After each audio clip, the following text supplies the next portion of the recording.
Right, yeah, see with it being, see, these are all, 90% of these are actual calculations. So they can work through it. But I'm not gonna be able to. So, like this is gonna take a little while if I actually work through each calculation. So in other words, this is the plan.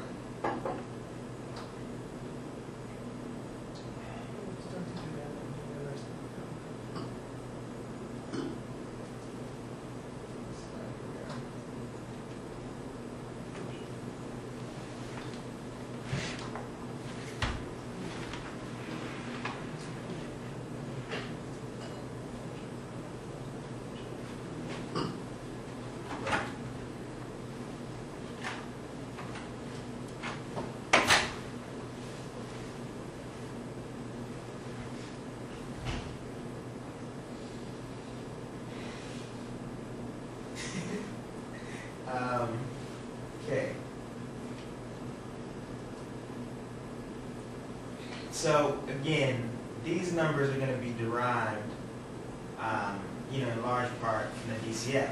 Now these can just as easily have been derived directly from the income statement, right?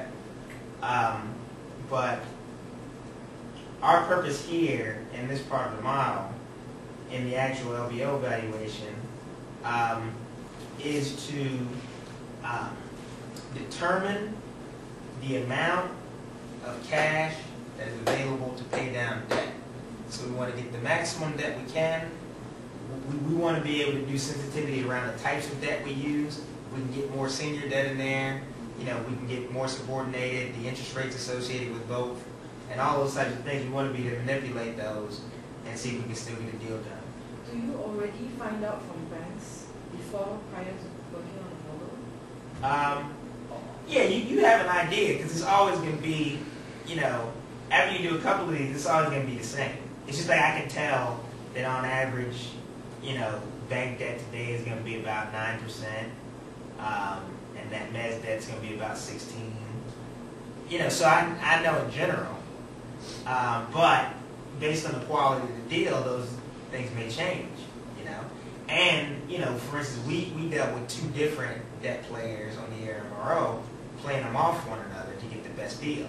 So we went from 18 down to 16, But I knew it would be in that range. And the whole idea is that you can run the CIBC scenario, which is all of their rates in there. Because maybe they're going to give you the money more quickly, right? So it's worse rates, but they give you the money quickly. You run the scenario with everything they told you they can do as far as lending, at what rates, and see if it's even palatable. If it's not possible, then you know that even though they can give you the money more quickly, at the rates they're charging, they're just not an option. So you knock them off. But yeah, I mean, you'll go into it, having talked to some banks, having looked at some other deals, because there's information out there that says this is what company X is paying. It may not be on an LBO deal, but CIBC lends to companies who are publicly traded who aren't doing deals too. They lend mezzanine debt to them for restructurings internally, like we talked about, right? So look at those rates, and that'll give you can extrapolate from there what your LBO deal would look like, or what it would reasonably look like. You could be wrong, but your boss is going to look and say, I see why you chose that. You see what I'm saying? It's good. It just has to make sense, It just has to make sense. And so, again, we took this from the DCF, but as you can see, the net sales line looks exactly like, looks exactly like it had. Drag this across.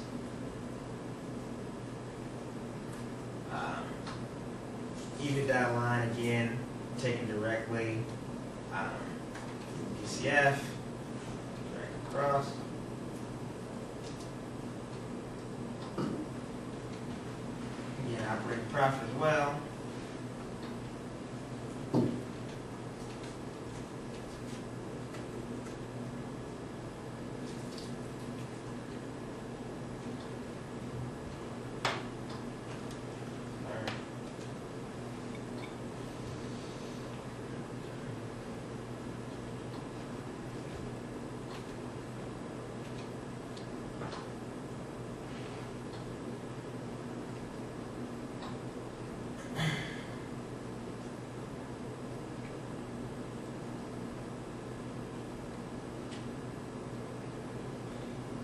calculation.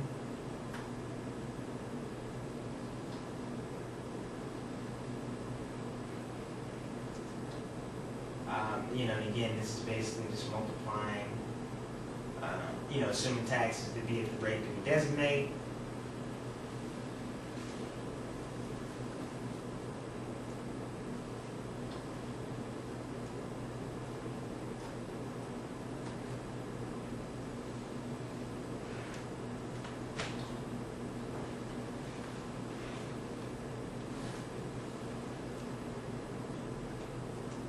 And so you guys are getting the idea here. Yeah. Let's go to the actual.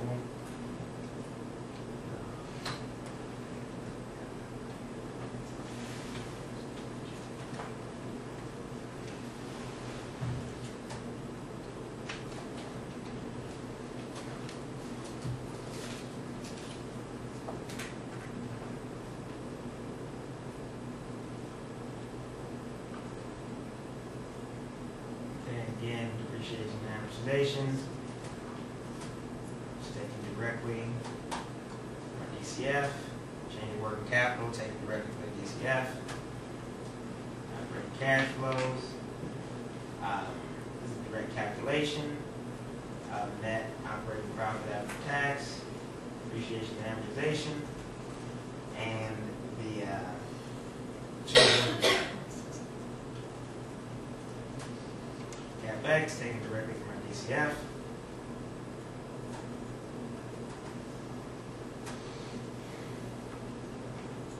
Unlevered free cash flow. Again, recalculated because it was taken directly from the DCF. Again, these are our margins.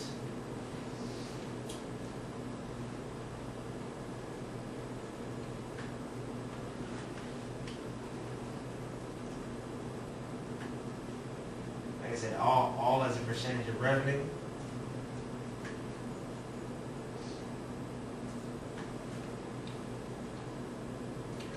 DCF.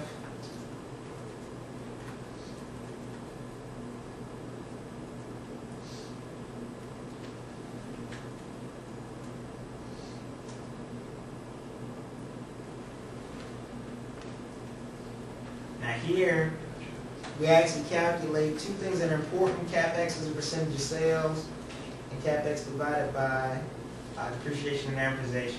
Now this is important just because of the fact that as we look to see what cash flows are available to pay down debt, we have to take into account the normal growth in the business and the normal amount of sort of steady state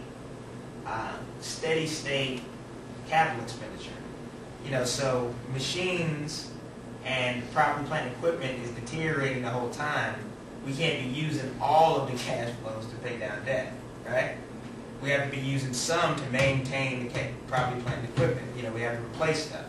So what we do is we assume that there's going to be sort of a consistent reduction in those cash flows by capital expenditure, and then we look to pay debt and stuff after that.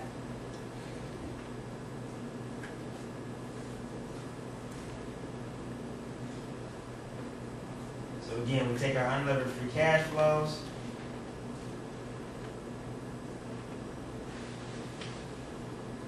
and we hard code in $300 million per year.